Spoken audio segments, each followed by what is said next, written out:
आज हम आपको एक लोहार के बेटे और एक शहजादी की बहुत दिलचस्प कहानी सुनाएंगे। जब लोहार के बेटे उस्मान ने बादशाह के पास अपने बाप लोहार को शहजादी का रिश्ता लेने के लिए भेजा, फिर बादशाह ने शहजादी की शादी उस्मान से करने के लिए एक ऐसी शर्त रखी जिसे सुनकर आप भी हैरान हो जाएंगे। तो आप इस कहानी को आखिर तक जरूर देखें। साथ ही इस वीडियो को लाइक करें और यूट्यूब चैनल शाहानी नॉलेज को सब्सक्राइब कर लें।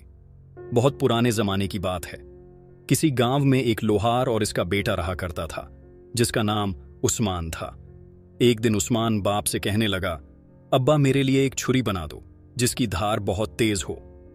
बाप ने कहा, बेटे ये बताओ तुमने छुरी का क्या करना है। बेटे ने गोलमोल सा जवाब दिया कि बस मुझे छुरी चाहिए।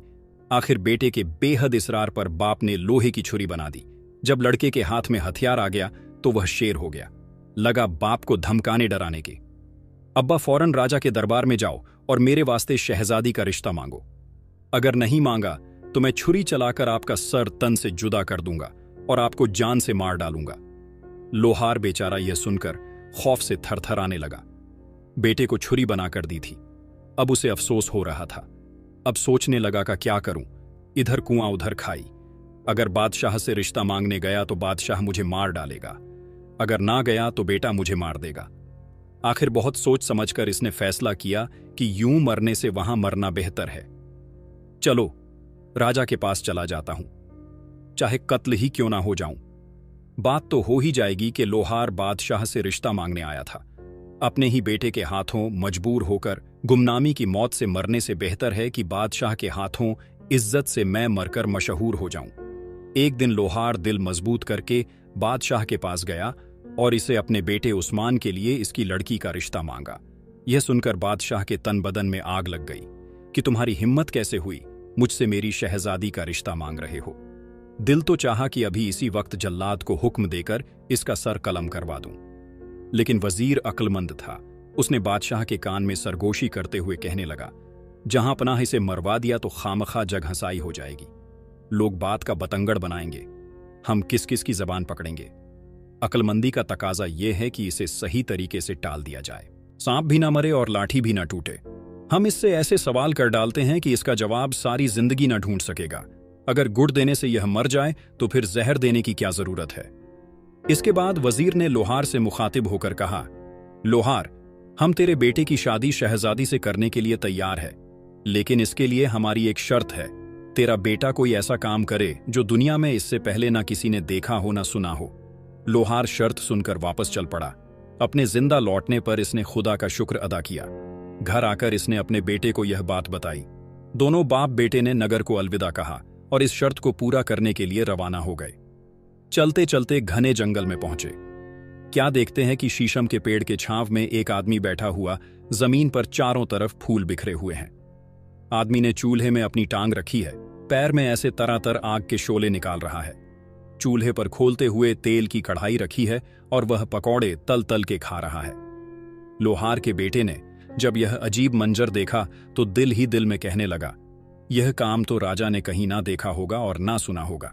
चलो यही सीखते हैं। लोहार इस आदमी से मुखातिब होकर बोला, अल्लाह के बंदे मेरे बेटे को भी अपना शागिर्द बना लो और इसे भी इसी तरह पकौड़े तलना सिखा दो। वो बोला, मियाँ आगे चला जा, आगे मेरा उस्ताद बैठा हुआ है, वह तेरे बेटे को रख ले तो रख ले, मुझे शागिर्द बनाने की इजाजत नहीं है। यह सुनकर बाप बेटा दोनों आगे रवाना हो गए। चलते चलते जा रहे थे। आगे क्या देखते हैं कि बेर की छाव में एक आदमी बैठा है। जमीन पे चारों तरफ बेर का फल बिखरा हुआ है। इसने चूल्हे में अपनी एक टांग डाल रखी एरी से तरातर आग के शोले निकाल रहा है। चूल्हे पर खोलते हुए तेल की कढ़ाई रखी है और वह जलेबियां निकाल निकाल कर तल के खा रहा है।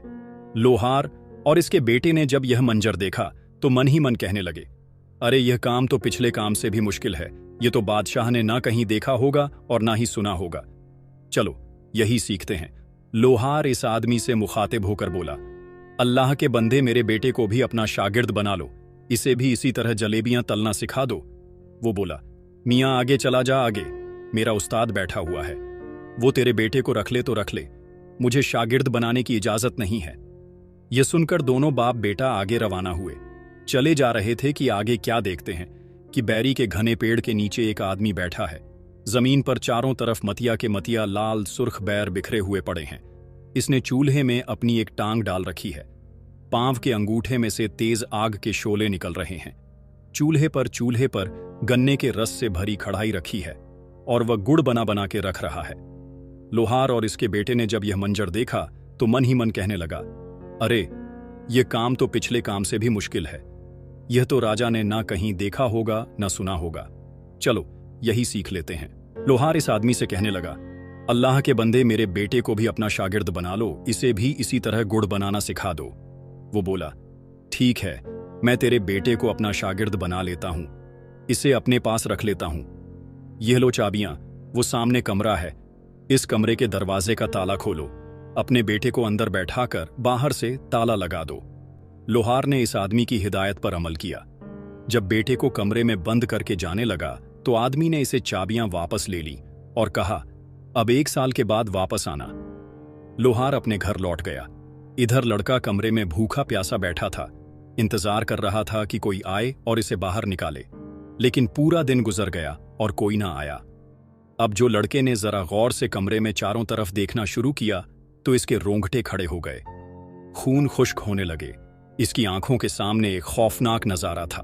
कमरे के फर्श पर हर तरफ इंसानी हड्डियां बिखरी पड़ी थीं। लड़के ने सोचा, जाने मुझसे पहले कितने लोग इस मौत के कमरे में जान से हाथ धो चुके हैं, मेरा अंजाम भी इनसे कुछ मुख्तलिफ ना होगा। मैं और मेरा बाप बाहर बैठे इस आदमी के धोखे में आ गए, अब मुझे भी यहां भूखे प्यासे एड़ियां रगड़ रगड़ कर मरना पड़ेगा। एक रोज मेरी हड्डियां भी यहीं फर्श पर बिखरी हुई होंगी। ये सुनकर लोहार के लड़के उस्मान की आंखों में बेख्तियार आंसू आ गए और इसने फूट फूट कर रोना शुरू कर दिया। जब रोने से दिल का गुबार निकल गया तो एक कोने में जाकर जमीन पर बैठ गया। दिल ने कहा, जब तक सांसें हैं तब तक आस है। उस्मान ने जमीन पर से एक बड़ी सी हड्डी उठाई जिसका सिरा छुरी से ज्यादा तेज और तीखा था और दीवार खोदने शुरू कर दी। धीरे धीरे दीवार से मिट्टी गिरती रही। आखिरी रात दिन रात की लगातार मेहनत रंग लाई। दीवार में इतना बड़ा सुराख हो गया कि एक आदमी इससे गुजर सकता था। जब सुराख में से गुजरकर लड़का दूसरी तरफ गया तो देखता है कि एक और कमरा में वो मौजूद है। कमरा खूब सजा हुआ है, सब्ज रेशमी पर्दे लटक रहे हैं, कीमती सुर्ख कालीन बिछा हुआ है। कमरे में एक मुसहरी रखी है। जाली के पर्दे के पीछे सांस लेते हुए किसी बहुत हसीन जिस्म का एहसास होता था। जो ही लोहार के लड़के ने पर्दा सरकाया, इसकी आंखें खुली की खुली रह गईं। क्या देखता है? खूबसूरत लड़की बिस्तर पर लेटी सो रही है और इसके लंबे लंबे बाल खुले हुए लड़का कुछ देर आंखें फाड़कर इसे देखता रहा। इस दौरान में लड़की की आंख खुल गई। अपने कमरे में एक अजनबी नौजवान को देखकर पहले तो वह घबराई, उधर लड़का भी डर गया। खुदा खैर करे, जाने क्या माजरा है। थोड़ी देर बाद दोनों कुछ मुतमिन हुए तो लड़की ने कहा, डरने की कोई बात नहीं है, आ जाओ मेरे पास, इस पर बैठ जाओ और बता कि तू कौन है और यहां कैसे पहुंचा। यह सुनकर उस्मान की हिम्मत बढ़ी और इसने अपना सारा किस्सा कह सुनाया। पहले तो लड़की ने इसे खाने पीने को कुछ दिया। जो शख्स बाहर बैठा गुड़ निकाल कर खा रहा है और जिसने तुझे कमरे में कैद किया वो मेरा बाप है। मैं भी जादूगरनी हूं, गम ना कर, मैं तुझे जादू सिखाऊंगी। जादू में मैं अपने बाप से भी 2 दर्जे आगे थी। अगर बाप 14 दर्जे पर था तो बेटी 16 दर्जे पे थी। लड़की ने लोहार के लड़के उस्मान को इल्म सिखाना शुरू कर दिया। इसके अलावा इसे किस्म किस्म के लजीज फल दिए।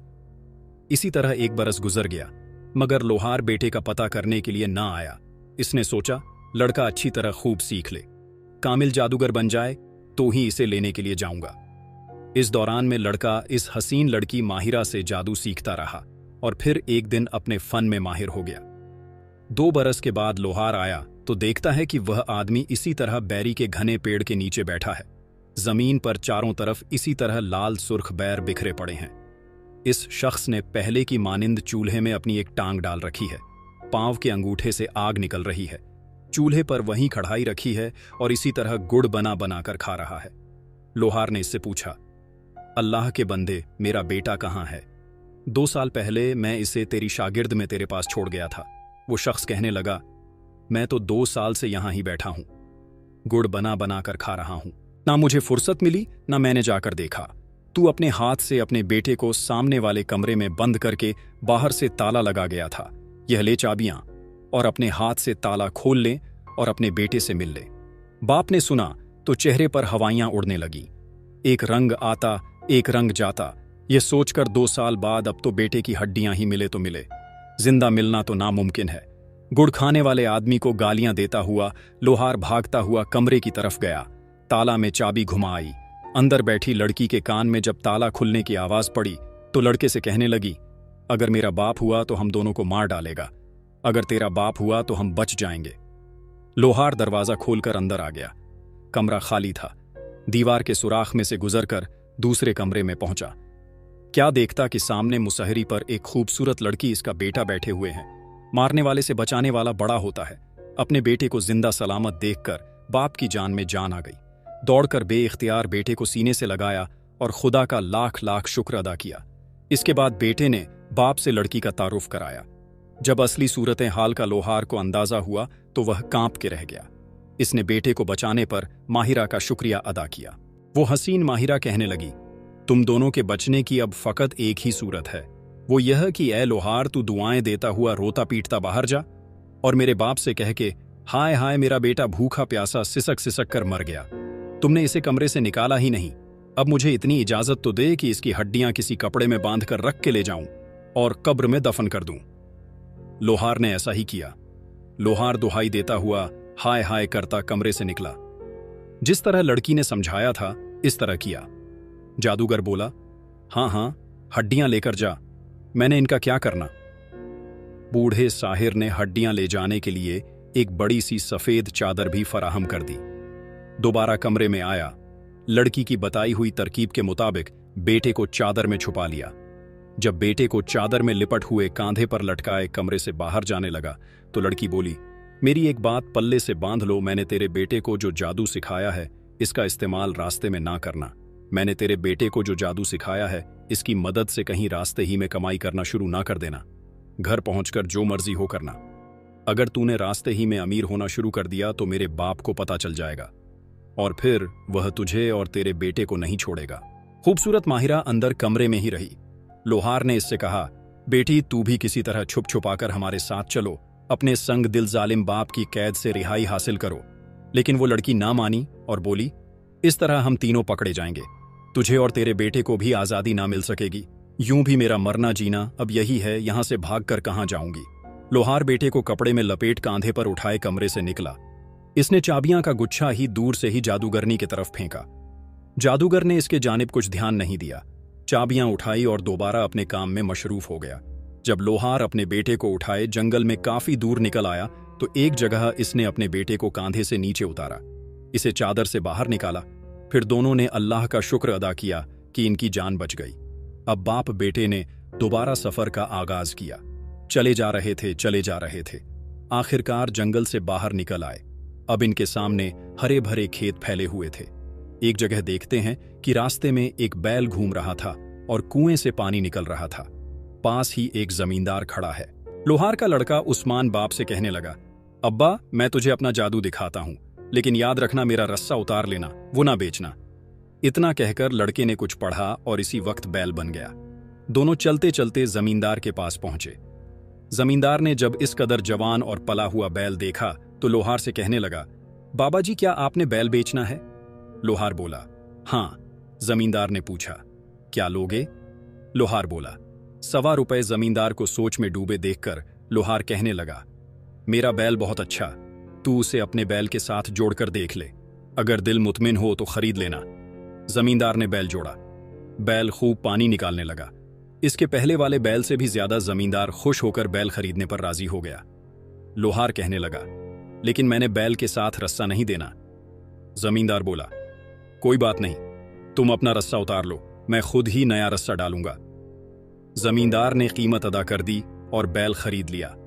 जब लोहार काफी दूर चला गया तो बैल ने एकाएक रुख मोड़ा और भाग खड़ा हुआ और सीधा लोहार के पास पहुंचा और वहां जाकर फिर लड़का बन गया। जमींदार बेचारा डंडा पकड़े हांफता कांपता दौड़ा दौड़ा पीछे आया और लोहार से पूछने लगा, बाबा तुमने मेरा बैल तो नहीं देखा? लोहार बोला, बैल तो अभी अभी मैं तेरे हवाले करके आया हूं, अब वह किधर है मुझे क्या पता। बेचारे जमींदार के वहमो गुमान में भी नहीं आ सकता था कि लोहार के साथ जो लड़का जा रहा है वही असल में इसका भागता हुआ बैल है। जमींदार हैरान परेशान लौट गया। लोहार इसके बेटे ने जादूगर की बेटी की नसीहत पर अमल नहीं किया और रास्ते में ही जादू की मदद से कमाई करना शुरू कर दी। अब उन्हें उसका खामियाजा भुगतना पड़ा। बड़े जालिम जादूगर को पता चल गया कि लोहार का लड़का जिंदा सलामत है और मेरी कैद से फरार हो चुका है। मेरी अपनी बेटी ने इसे जादू का इल्म सिखा दिया है और एक मुकम्मल कामिल जादूगर बना दिया है। वाकई घर का भेदी लंका ढाए। जालिम जादूगर ने जादू के जोर से एक बड़े फकीर का रूप धरा और इससे पहले ही आगे रास्ते पर आकर बैठ गया। लोहार के लड़के उस्मान को चूंकि बड़ी कामयाबी मिली थी, इसलिए इसने फिर दोबारा पैसे कमाने के बारे में सोचा कि अब इसने ऊंट बनने का फैसला किया और अपने बाप से बोला, अब बाबा, इस दफा तुम मेरे पूरे 10 रुपए मांगना, 1 रुपया भी कम ना करना, लेकिन याद रहे मेरे साथ नकेल हरगिज ना देना। इतना कहकर लोहार के लड़के ने मंत्र पढ़ा और फौरन ऊंट बन गया। लोहार ऊंट की नकेल पकड़े चलता चलता जादूगर के पास आ पहुंचा, जो बूढ़े फकीर की शक्ल बनाए इनका इंतजार कर रहा था। फकीर ने लोहार से पूछा, बाबा जी, क्या ऊंट बेचना है? फकीर ने लोहार के दिल की बात कह दी। लोहार ने खुश होकर बोला, हां, बेचना है। फकीर ने पूछा, क्या लोगे? लोहार ने कहा, 10 रुपए। फकीर ने इसी वक्त जेब से 10 रुपए लिए और लोहार के हाथ में थमा दिए और ऊंट खरीद लिया। अब लोहार को याद आया और बोला, मैंने ऊंट के साथ नकेल नहीं देनी है। फकीर भी जादूगर था, नकेल का भेद और अहमियत से वाकिफ था और बोला, मैंने तुम्हें मुंह मांगी कीमत अदा की है। मैंने ऊंट नकेल के साथ खरीदा है, इसलिए नकेल तो तुम्हें देनी ही पड़ेगी। गर्ज इनके बीच इतनी तूतू मैम हुई कि राह चलते मुसाफिर रुक गए और इर्द गिर्द के खेतों में काम करते किसान भागते भागते आए। देखते ही देखते भीड़ जमा हो गई। फकीर ने हुजूम से मुखातिब होकर कहा, लोगों को, क्या तुमने आज तक कभी यह सुना है कि कोई जानवर बिक जाए और बेचने वाला खरीदने वाले के हवाले जानवर करने से पहले इसके गले से रस्सा उतार ले? देखो देखो, यह शख्स जानवर की पूरी कीमत वसूल करने के बाद एक जरा सी नकेल के लिए मुझसे झगड़ा कर रहा है। फकीर की बात में दलील थी। जब लोगों को पता चला कि यह लड़ाई तो महज नकेल के लिए हो रही है, तो सबने लोहार को झूठा करार दिया। इतने लोगों के आगे लोहार की पेश गोई न चली। इसे न चाहते हुए भी ऊंट के साथ नकेल भी फकीर के हवाले करना पड़ी। उस्मान, जो फील हकीकत अब जादूगर के कब्जे में था, चूंकि इसकी नकेल जादूगर के हाथ में थी, इसलिए अब यह मुमकिन नहीं हो रहा था कि वह पहले की तरह खरीदार के लाइल्मी में पीछे से भागे और वह दोबारा इंसान बन जाए। जादूगर की बेटी की शागिर्द में रहने के बाद वो कामिल जादूगर बन चुका था। इसने मंत्र पढ़ा और कबूतर बनकर उड़ गया। जादूगर के हाथ में पकड़ी नकेल का पिछला सिरा फट से नीचे गिरा। इसने मुड़कर देखा तो ऊंट का कहीं नामो निशान भी न था और नकेल जमीन पर सरक रही थी। जादूगर ने भी फौरन मंत्र पढ़ा और बाज बनकर कबूतर के ताकों में उड़ने लगा। लेकिन उस्मान भी इससे कुछ कम नहीं था। शेर पर सवा शेर कबूतर ने आसमान से जू नीचे की तरफ देखा तो गांव की औरतें मिट्टी खोद खोद के घरों में पोंछा लगाने के लिए निकाल रही थी। चिकनी मिट्टी गांव की औरतें निकाल रही थी ताकि अपने कच्चे घरों की दीवारों और फर्श पर पोंछा लगा सके। इससे पहले के बाज अपने पंजों से कबूतर को पकड़ता, उस्मान ने मंत्र पढ़कर फौरन रूप बदला और मेढक बनकर छप्पर में गिर गया। ये देखकर बूढ़ा जादूगर बगुला बन गया। उड़ता उड़ता छप्पर में उतरा और चोंचे मार मारकर पानी में इसे तलाश करने लगा। एक लड़की छप्पर में पोंछा लगाने के लिए मिट्टी को खोद खोद कर निकाल रही थी और वह हाथों की लंबी उंगलियों से मिट्टी निकाल रही थी। लड़के ने फिर फौरन मंत्र पढ़ा और मेढक से छल्ला बनकर मिट्टी के साथ ही लड़की की उंगली में चला गया। बगुला यानी जादूगर अब इसकी छोटी उंगली से तो छल्ला निकालने से रहा। थोड़ी देर बाद औरतें मिट्टी तशले में डालकर अपने सरों पर रखे घड़ों की ओर चल पड़ी। बगुला इनके साथ साथ इनके सरों पर दौड़ने लगा। जैसे ही वह लड़की अपने घर पहुंची, जादूगर बुगले से फकीर बन गया और इसकी चौखट पर सदा लगाने लगा। लड़की आटा छन्नी में डालकर दरवाजे पे आई तो वो फकीर बोला, बेटी, मैंने आटा नहीं लेना, मैंने तो वह छल्ला लेना है जो तेरे दाएं हाथ की छोटी उंगली में है। यह सुनकर लड़की को बहुत गुस्सा आया। वह फकीर को बुरा भला कहने लगी, तू कौन होता है मुझसे छल्ला मांगने वाला? जब लड़की की मां के कान में यह आवाज पड़ी तो वह भी दरवाजे पे आ गई। अब जो इसे असल बात का पता चला तो वह बेटी पर बहुत खफा हुई। मां शक्की मिजाज औरत थी। बेटी को खूब गालियां दी और कहने लगी, तू तो मिट्टी लाने के लिए गई थी, छोटी उंगली में भला छल्ला कहां से पहनकर चली आई? बता किस दोस्त ने दिया है तुझे? इसे उतार और फौरन फेंक दे। आ लेने दे, तेरे बाप को करती हूं इससे बात। इससे पहले कि तू कोई चांद चढ़ाए मैं तेरे हाथ पीले करूंगी। लड़की बेचारी अजीब मुसीबत में फंस गई। इसने घबराकर अपनी छोटी उंगली से छल्ला उतारकर फेंक दिया। फकीर इंतजार में आंख रखे हुए था। इसने छल्ला पकड़ने के लिए हाथ बढ़ाया। लड़का फौरन छल्ले से फिर कबूतर बन गया और उड़ गया। जादूगर फकीर से दोबारा बाज बनकर इसके पीछे उड़ने लगा। राजा एक जगह कुर्सी लगाए बैठा था। इससे पहले कि बाज पकड़ता, लड़का उड़ते उड़ते कबूतर से सोने का तार बन गया और राजा के ताज के अंदर गिर गया कि यहां से तो बाज मुझे नहीं निकाल सकेगा। जादूगर बाज से दोबारा फकीर बन गया। वो राजा के सामने आया और सदा बुलंद की राजा बोला, मांग क्या मांगता है? फकीर ने कहा, महाराज, तेरे ताज के अंदर जो सोने का तार है वह मुझे दे दे। यह सुनकर राजा को बहुत हैरत हुई। वह सोचने लगा कि मेरे ताज में सोने का तार कहां से आ गया। इसने एक हाथ ऊपर उठाया कि ताज में डालकर जरा देखे तो सही। लड़का सोने के तार से तस्बीह बनकर राजा के हाथ में आ गया। राजा ने ताज में जैसे ही तस्बीह निकाली, तस्बीह की सारे मोती टूटकर नीचे फर्श पर गिर गए और बिखर गए। फकीर फौरन मुर्ग बनकर उन्हें चुनने लगा। लड़के ने फौरन मंत्र पढ़ा और देखते ही देखते बिल्ला बनकर मुर्गे को मार डाला।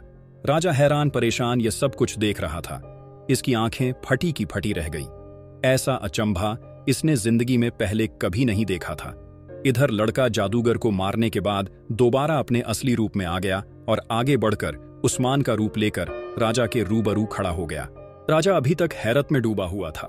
बमुश्किल बोला, यह सब क्या माजरा है? इसकी आवाज कहीं बहुत दूर से आती हुई महसूस हो रही थी। लड़के ने कहा, महाराज बताइए, यह काम आपने आज तक कभी देखा या सुना है? राजा ने हैरत से मुंह में उंगलियां दबाए हुए बोला, नहीं, कभी नहीं।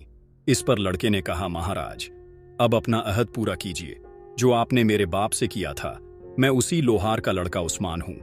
मैंने भरी कचहरी में इतने लोगों के सामने आपकी शर्त पूरी कर दी है। अब आप अपना वादा पूरा कीजिए, मुझे शहजादी का रिश्ता दीजिए। बादशाह के लिए अब कोई रास्ता नहीं रहा था। इसे मजबूरी में हां करना पड़ी और बेटी का रिश्ता देना पड़ा। चंद दिन बाद लोहार अपने लड़के के सर पर सेहरा लगाए घोड़ी पर बैठा बारात के लिए बादशाह के महल में आ गया। धूमधाम से शादी हुई। लोहार का लड़का बादशाह का दामाद बन गया। चूंकि बादशाह का कोई बेटा नहीं था, इसलिए इसने इसे ही वली अहद बना लिया। चंद सालों बाद जब राजा मर गया तो लोहार का लड़का तख्त पर बैठा और निहायत आन बान से हुकूमत करने लगा। तो प्यारे दोस्तों, यह थी हमारी आज की कहानी। उम्मीद है आपको यह कहानी पसंद आई होगी।